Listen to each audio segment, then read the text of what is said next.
वर्णिवेशरमणीय दर्शनं मन्दहासरुचिराननाम्बुजं पूजितं सुरनरोत्तमैर्मुदा धर्मनन्दनमहं विचिन्तये।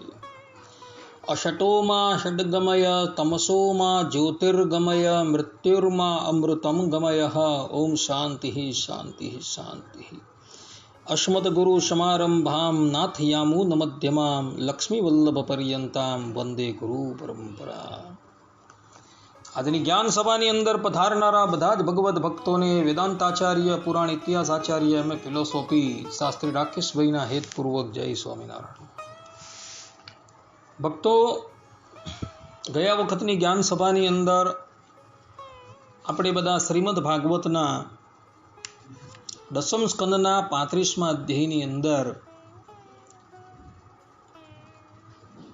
ગોપીઓએ ગાયેલા યુગલ ગીતની વાત કરતા હતા। આ યુગલ ગીતની અંદર ગોપીઓ ભગવાનની લીલાઓની સાથે ભગવાન જે બંસીનાદ કરે છે તેની પરસ્પર વાતો કરી રહ્યા છે।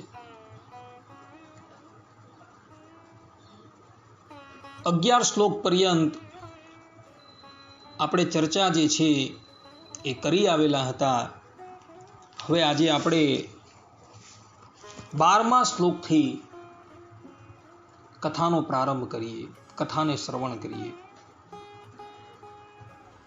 ગોપીઓ ગાય છે, સહ બલ સ્રગવતં સવિલાસઃ સાનો સુક્ષીતિ બ્રૂતો વ્રજદેવ્યઃ હર્ષયન યર્હિ વેણુરવેણ જાત હર્ષ ઉપરંબતિ વિશ્વમ મહદતિક્રમણ સંકિત ચેતા મંદ મંદ મનુગર્જતિ મેઘઃ સુરદમભ્યવર્ષત સુમનોભિઃ છાયયા ચ વિદધત પ્રતપત્રમ। અર્થાત ગોપીઓ ગાય છે, હે વ્રજની દેવીઓ, આપણા શ્યામ સુંદર જ્યારે પુષ્પોના કુંડળ બનાવીને કાનમાં ધારણ કરે છે અને બલરામજીની સાથે ગિરિરાજજીના શિખરો પર ઊભા રહીને સમસ્ત લોકોને હર્ષ પમાડતા વેણુનાદ કરે છે,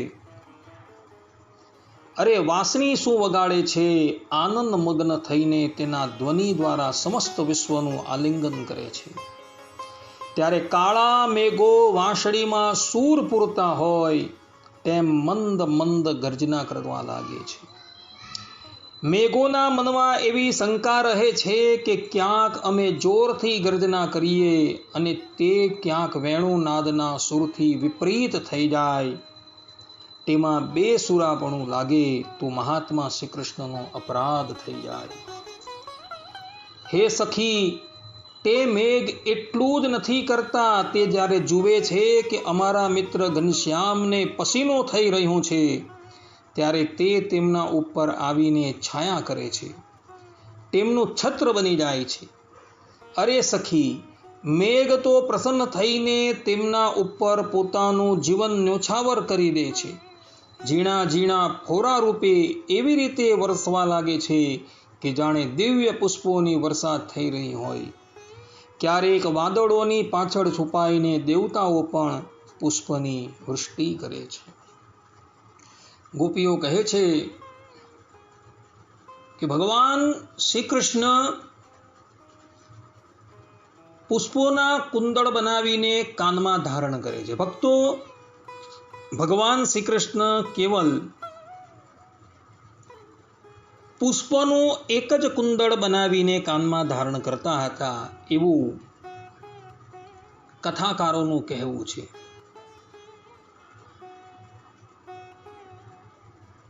કથાકારો એના દ્વારા એવો ભાવ વ્યક્ત કરે છે કે ભગવાન પોતાના કર્ણની અંદર કરેણનું પુષ્પ ધારણ કરતા હતા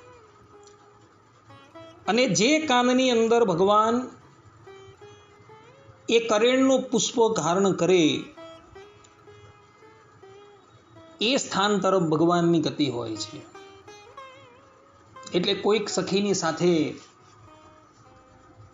વનની અંદર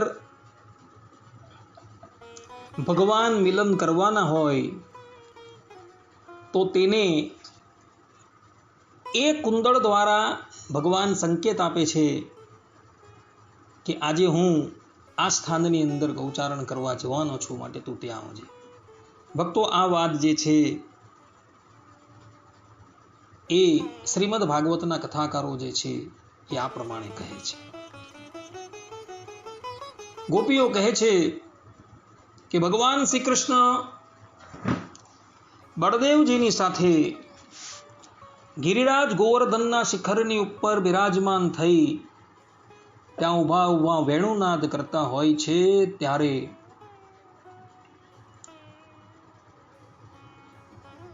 મેઘો જે છે એ ભગવાનને ગ્રીષ્મ ઋતુની અંદર ગરમી ન લાગે એટલે માટે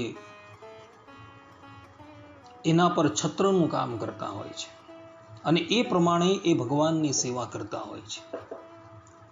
કોઈક ફેરી મેઘો જે છે એ આકાશની અંદર ગડગડાટનો ધ્વનિ કરતા હોય છે.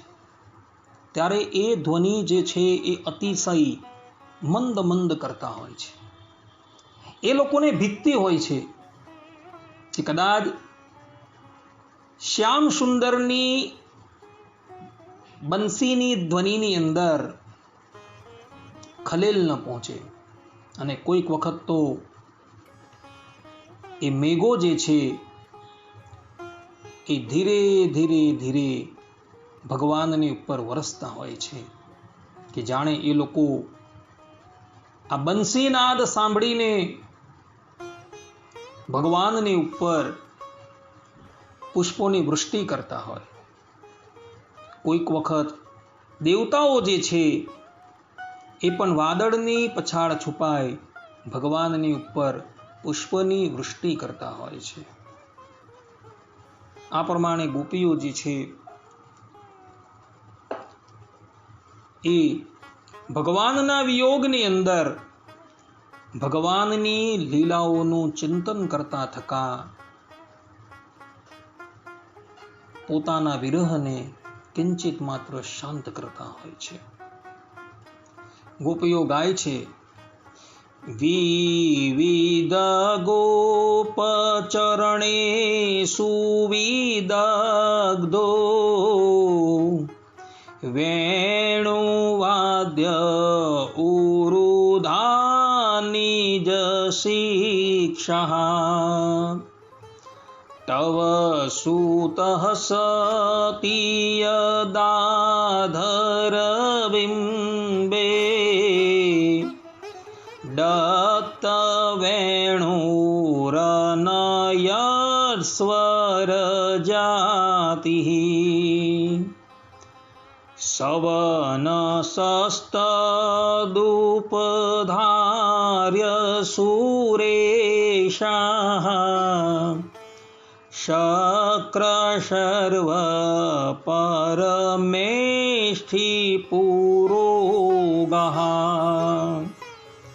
કવય આનત કંધર ચિત્તા કસ્મલમ યયુરનિશ્ચિત તત્ત્વઃ. ગોપીઓ કહે છે કે હે સતી શિરોમણી યશોદાજી, તમારા સુંદર કુંવર ગોપ કુમારો સાથે રમવામાં બહુ ચતુર છે. તમારા લાડલા લાલ બધાના પ્રિય તો છે જ, ચતુર પણ છે. જુઓ, તેમણે વાંસળી વગાડવાની કલા કોઈની પાસેથી શીખી નથી. અનેક પ્રકારની રાગ રાગીણીઓ તેમણે જાતે જ શોધી કાઢી. હવે તેઓ પોતાના પાકા ગિલોડા જેવા લાલ લાલ નીચલા હોઠ ઉપર વાંસળી રાખી રિષભ, નિષાદ વગેરે સ્વરો વગાડે છે. ત્યારે વેણુનાદના તે સ્વરોથી મોહિત થઈ બ્રહ્મા, શંકર અને ઇન્દ્ર વગેરે મોટા મોટા દેવતાઓ પણ જેઓ સર્વજ્ઞ છે તેને સમજી શકતા નથી. તેઓ એટલા મોહિત થઈ જાય છે કે તેમનું ચિત્ત તો તેમના રોકાવા છતાં પણ તેમના હાથમાંથી નીકળીને વંશી નાદમાં તલ્લીન થઈ જાય છે. મસ્તક પણ ઝૂકી જાય છે અને તેઓ પોતાનું શાન ભાન ગુમાવીને તન્મય થઈ જાય છે. ગોપીઓ કહે છે કે હે યશોદાજી, તમારા સુંદર કુંવર ગોપ કુમારો સાથે વિવિધ પ્રકારની રમતો રમવાની અંદર પણ ચતુર છે અને સાથે સાથે વાંસળી વગાડવાની અંદર પણ એ ખૂબ ચતુર છે. એમણે વાંસળી વગાડવાનું કોઈની પાસે શીખેલું નથી, છતાં પણ જ્યારે પોતાના અધરોષ્ઠ પર એ વાંસળીને મૂકે છે ત્યારે આપોઆપ જ સ્વર જે છે એની અંદર પુરાઈ જાય છે. ભક્તો, ઉપનિષદની અંદર ભગવાનને યહ સર્વજ્ઞ સર્વવિદ કહેલા છે. યહ સર્વજ્ઞ સર્વવિદ કે ભગવાન જે છે એ સર્વજ્ઞ છે અને વિશેષપણે બધું જાણે છે. અને ભગવાનનું જે આ સર્વજ્ઞપણું જે છે એ કોઈની ઉપાસનાએ કરીને એની અંદર પ્રાપ્ત થયું નથી. એ સ્વતઃ છે, સ્વાભાવિક છે. કારણ કે ઉપનિષદો કહે છે સ્વાભાવિકી જ્ઞાન બલ ક્રિયા ચ, કે ભગવાનની અંદર જે જ્ઞાન છે, બલ છે, ઐશ્વર્ય છે, એ બધું સ્વાભાવિકી જ છે, અનાદિનું છે. એટલે ભગવાને કોઈની ઉપાસનાએ કરીને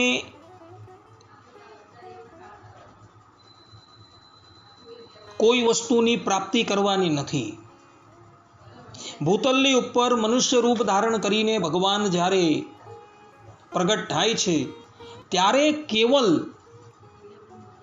વેદ માર્ગની પ્રક્રિયા સાચવવા માટે જ ગુરુના ઘરે જઈને એ શાસ્ત્રોનું જ્ઞાન મેળવતા હોય છે. અને એ પણ અલ્પ સમયની અંદર જ. ભગવાન શ્રી કૃષ્ણ જે હતા સાંદીપની મુનિના આશ્રમની અંદર ભણવા માટે ગયા. 64 દિવસની અંદર જ બધો અભ્યાસ કરીને આવતા રહ્યા. ભગવાન સ્વામિનારાયણ મનુષ્ય રૂપ ધારણ કરીને ધરાતલની ઉપર પ્રગટ થયા. 5મા વર્ષે એમના પિતૃચરણે એમને ભણાવવાની શરૂઆત કરી. 9 મહિનાની અંદર તો સકલ શાસ્ત્ર જે છે એના પારાવાર વિદ્વાન થઈ ગયા હતા. જાણે બધી જ વિદ્યા એમની પાસે ઉપસ્થિત થઈ ગઈ હોય. ભગવાન શ્રી રામની અંદર પણ એવું જ હતું. એ વશિષ્ઠ મુનિના આશ્રમની અંદર એ ભણવા માટે ગયા તો અલ્પકાળની અંદર બધી જ વિદ્યા જે છે આવી ગયેલી હતી.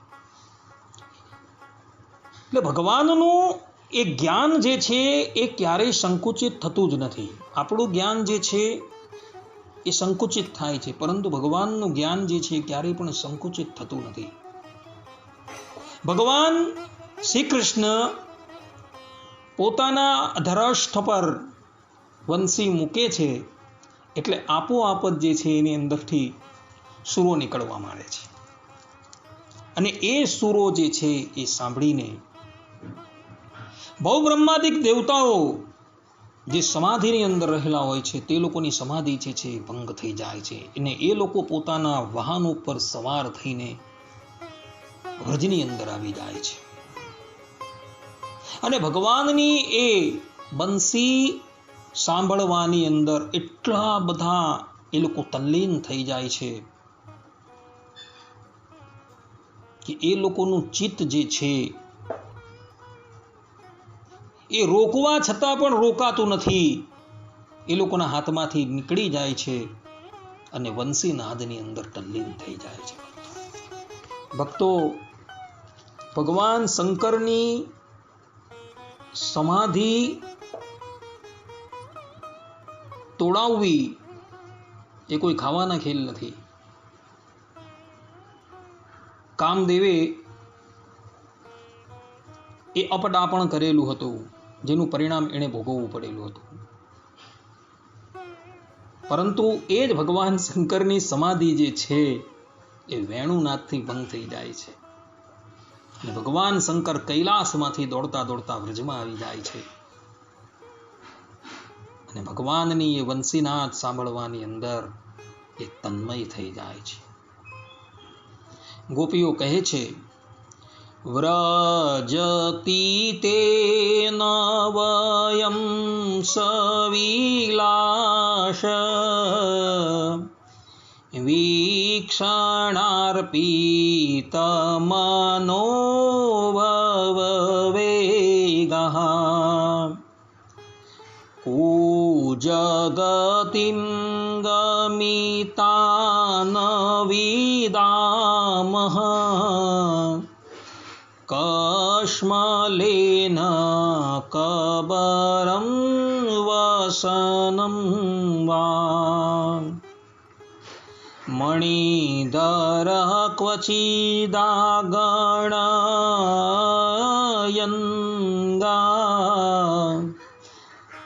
માલયાદયિત ગંધતુલસ્યઃ પ્રણયિનોનુચરસ્ય કદાંશે પ્રક્ષિપન ભુજમગાયત યત્ર. ગોપીઓ કહે છે કે હે સખી, તેમના ચરણ કમળમાં ધજા, વ્રજ, કમલ, અંકુશ વગેરેના અદ્ભુત અને સુંદર સુંદર ચિહ્નો છે. જ્યારે વ્રજભૂમિ ગાયોની ખરીઓથી ખોદાઈ જાય છે ત્યારે તેઓ પોતાના કોમળ ચરણોથી તેની પીડા હરીને ગજરાજની જેમ મંદ ગતિથી ચાલે છે અને વાંસળી પણ વગાડે છે. તેમનો તે વેણુનાદ, તેમની તે ચાલ અને તે વિલાસપૂર્ણ દ્રષ્ટિ અમારા હૃદયમાં પ્રેમની, મિલનની આકાંક્ષાના આવેગને વધારી દે છે. અમે ત્યારે એટલી મુગ્ધ, એટલી મોહિત થઈ જઈએ છીએ કે જળ વૃક્ષની જેમ હાલી ચાલી પણ શકતી નથી. અમને તો અમારા વસ્ત્રો અને કેશનું પણ ભાન રહેતું નથી. ભક્તો, અહીં ગોપીઓ કહે છે કે ભગવાન શ્રી કૃષ્ણના ચરણ કમળની અંદર ધજા, વ્રજ, કમળ, અંકુશ વગેરેના અદ્ભુત અને સુંદર સુંદર ચિહ્નો છે. ભક્તો, આ શ્લોકની ટીકાની અંદર ભગવત પ્રસાદજી મહારાજ, જે આપણા સંપ્રદાયના છે, તેઓ ટીકાની અંદર કહે છે, તથા સદગુરુ ગોપાળાનંદ સ્વામી પણ શ્રીમદ ભાગવતની દસમ સ્કંદની ટીકાની અંદર કહે છે કે અહીં ધજા, વ્રજ, કમળ અને અંકુશ જે છે એ એટલા ચિહ્ન ભગવાન શ્રી કૃષ્ણના ચરણમાં નથી, એવું નથી સમજવાનું. પરંતુ ભગવાન શ્રી કૃષ્ણના ચરણની અંદર 16 ચિહ્ન છે, જે પ્રમાણે ભગવાન શ્રી રામના ચરણની અંદર, નરનારાયણ દેવના ચરણારવિંદરની અંદર અને ભગવાન સ્વામિનારાયણના ચરણારવિંદરની અંદર 16 ચિહ્નો હતા, તે જ પ્રમાણે ભગવાન શ્રી કૃષ્ણના ચરણારવિંદરની અંદર પણ ભક્તો 16 ચિહ્ન હતા. કારણ કે એ પૂર્ણ બ્રહ્મ પરમાત્મા છે. અને પૂર્ણ બ્રહ્મ પરમાત્મા જે છે તેના ચરણારવિંદરની અંદર જ 16 ચિહ્નો હોય છે. આ વાત પદ્મ પુરાણની અંદર ભક્તો લખેલી છે. બ્રહ્માજી પોતે પોતાના સ્વમુખે નારદજીને કહે છે કે જેના ચરણારવિંદરની અંદર 16 ચિહ્ન હોય એ જ ભગવાનનો પૂર્ણ અવતાર છે.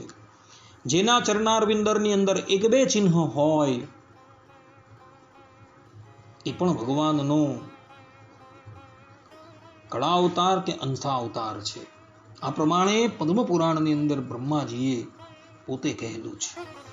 અને શ્રી કૃષ્ણના ચરણારવિંદરની અંદર 16 ચિહ્ન છે. એવા એ પરબ્રહ્મ પરમાત્મા જે છે એ ગાયોને લઈને, અર્થાત કે અસંખ્ય ગાયોને લઈને એને ચરાવવા માટે વનની અંદર પધારતા હોય છે. ત્યારે ગાયની ખુરીઓથી એ ભૂમિ જે છે એ ખોદાઈ જાય છે. ત્યારે ભૂમિને અત્યંત વેદના થાય છે. પરંતુ ભગવાન શ્રી કૃષ્ણ જે છે એ ખોદાયેલી ભૂમિની ઉપર પોતાના કોમળ ચરણો જે છે એ મૂકે છે. એટલે ભૂમિની એ પીડા જે છે એ નષ્ટ થઈ જાય છે. ભક્તો, શાસ્ત્રોની અંદર ભગવાનની ચાલને ગજરાજની ઉપમા આપવામાં આવેલી છે. તમે જોજો, ગજરાજ જ્યારે ચાલતો હોય છે ત્યારે એને કોઈની પરવા નથી હોતી. એ પોતાની મસ્તીની અંદર ચાલતો હોય છે. એ જ પ્રમાણે ભગવાન જે છે એ જ્યારે ચાલતા હોય ને ત્યારે પોતાની મસ્તીમાં ચાલતા હોય છે. આ ઉપરાંત ભગવાનની ચાલને કવિઓએ હંસની ઉપમા પણ આવેલી છે. એ હંસ જે પ્રમાણે ચાલતો હોય છે તે પ્રમાણે ભગવાન જે છે એ ચાલતા હોય છે. અહીં ગોપીઓ ભગવાનની ચાલને, ભગવાનની ગતિને ગજરાજની ઉપમા આપે છે. અને ભગવાન જે છે એ ગજ ગતિએ ચાલતા હોય છે ત્યારે ચાલતા ચાલતા વેણુનાદ પણ કરતા હોય છે. અને વેણુનાદ કરતા થકા ભગવાન પોતાની તીરછી આંખથી, વિલાસપૂર્ણ દ્રષ્ટિથી ગોપીઓની સામું જ્યારે જુએ છે ને ત્યારે ગોપીઓના હૃદયની અંદર પ્રેમની ભરતી જે છે એ આવી જાય છે. અને એ લોકોની એવી ઈચ્છા થાય છે કે અમે જઈને ભગવાન શ્રી કૃષ્ણનું આલિંગન કરીએ. તે વખતે ભગવાન શ્રી કૃષ્ણ એમની સન્મુખ જુએ છે ત્યારે ગોપીઓ આનંદમાં મગ્ન થઈ જાય છે કે પોતાની સૂધ બૂધ જે છે એ ભૂલી જાય છે. એને એ પણ ખબર નથી કે મારા શરીરની ઉપર મારા વસ્ત્રો જે છે એ સરકી રહ્યા છે. મારા અંબોળાની અંદર જે મેં પુષ્પો ગૂંથેલા છે એ પુષ્પો જે છે એ પણ સરી રહ્યા છે. ગોપી એટલી બધી તન્મય થઈ જાય છે. ગોપીઓ ગાય છે, મણિધર ક્વચિદાગણયંગા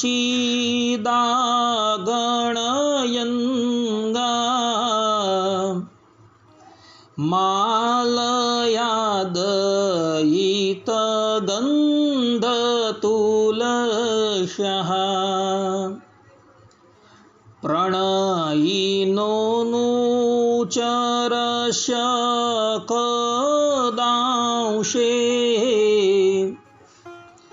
प्रक्षिपन् भुजमगायत यत्र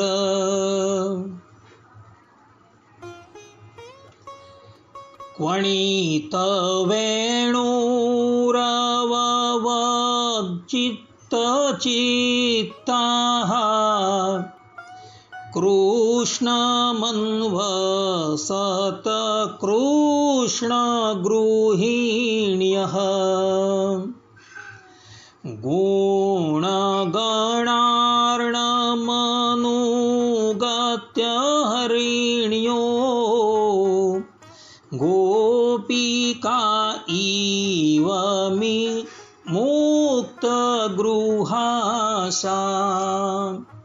गोपिका इव विमुक्तगृहाशाः। अर्थात गोपीઓ કહે છે કે અરે સખી, તેમના ગળામાં મણિઓની માળા બહુ સુંદર લાગે છે. તુલસીની મધુર સુગંધ તેમને બહુ પ્રિય છે. તેથી તુલસી માળાને તો તેઓ ક્યારેય છોડતા નથી, હંમેશા ધારણ કરી રાખે છે. જ્યારે તે શ્યામ સુંદર તે મણિઓની માળાથી ગાયોની ગણતરી કરતા કરતા કોઈ પ્રેમી સખાના ગળામાં હાથ નાખી દે છે અને ભાવયુક્ત થઈને વાંસળી વગાડવા લાગે છે, તે સમયે વાગી રહેલી તે વાંસળીના મધુર સ્વરથી મોહિત થયેલી કૃષ્ણસાર મૃગોની પત્ની હરણીઓ પણ પોતાનું ચિત્ત તેમના ચરણો પર ન્યોછાવર કરી દે છે. અને જેમ આપણે ગોપીઓ આપણા ઘરબારની આશા અભિલાષા મૂકીને ગુણસાગર નાગર નંદ નંદનને ઘેરી લઈએ છીએ, તે જ રીતે હરણીઓ પણ તેમની પાસે દોડી આવે છે અને ત્યાં એકી ટસે જ્યોતિ ઊભી રહી જાય છે, પાછા વળવાનું નામ લેતી નથી. ભક્તો, અહીં ગોપીઓ કહે છે કે ભગવાન શ્રી કૃષ્ણના કંઠની અંદર મણિઓની માળા જે છે એ બહુ સુંદર લાગે છે અને મણિઓની માળાની સાથે ભગવાન શ્રી કૃષ્ણએ તુલસીની કંઠી પણ ધારણ કરેલી છે અને એને એવો એક ક્ષણ માટે પણ પોતાનાથી વિયુક્ત કરતા નથી. ભક્તો, ભગવાનને તુલસી જે છે એ અત્યંત પ્રિય છે. તુલસી દેવી જે છે એ લક્ષ્મીજીનું પ્રતીક છે અને માતા લક્ષ્મી જે છે એ હંમેશા ભગવાન શ્રી કૃષ્ણની સાથે જોડાયેલા જ રહે છે. ભગવાન શ્રી કૃષ્ણ એવા સુંદર મજાના આભૂષણ ધારણ કરી ગાયોને ચરાવવા માટે વનમાં ગયા હોય છે. ત્યારે ભગવાન શ્રી કૃષ્ણ જે છે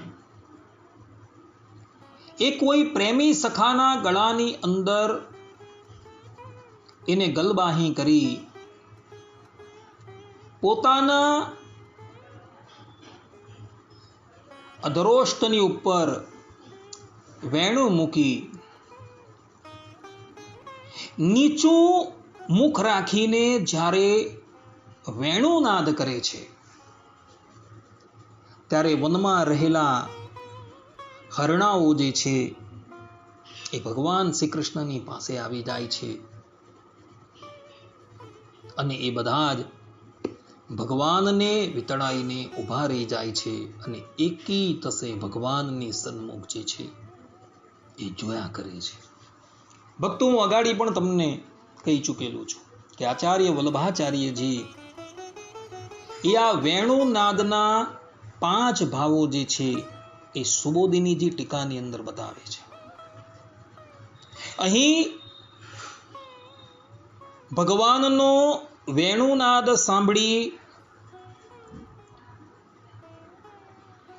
હરણાઓ જે છે એ ભગવાનની સમીપમાં આવીને ઉપસ્થિત થઈ જાય છે, તેનો ભાવ એવો છે કે એ સમયે ભગવાન શ્રી કૃષ્ણ જે છે એ નીચું મુખ રાખીને વેણુ વગાડતા હોય છે, અને એ વેણુ વગાડતા થકા ભગવાન પશુઓ અને પક્ષીઓને પોતાની વેણુના નાદથી તૃપ્ત કરતા હોય છે. 5 પ્રકારના ભાવો જે છે એ હું અગાડી તમને કહી ચૂકેલો છું. તેમાંથી ભગવાન જ્યારે મુખ નીચું કરીને વેણુનાદ કરતા હોય છે ત્યારે પશુ અને પક્ષીઓને ભગવાન જે છે પોતાની વેણુ દ્વારા તૃપ્ત કરતા હોય છે. આ ભાવ છે. અને એ પ્રમાણે ભગવાન જ્યારે બંસીનાદ કરતા હોય છે ત્યારે વનની અંદર રહેલા હરણો જે છે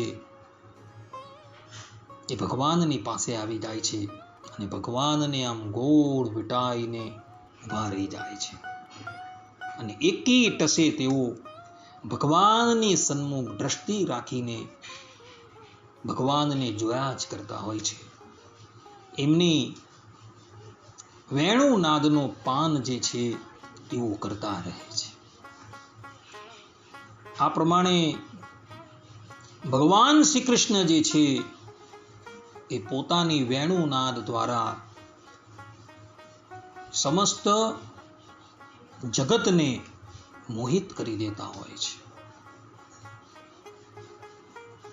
ભક્તો, ચેતન એવા જીવાત્માઓની વાત તો બાજુ પર રહી,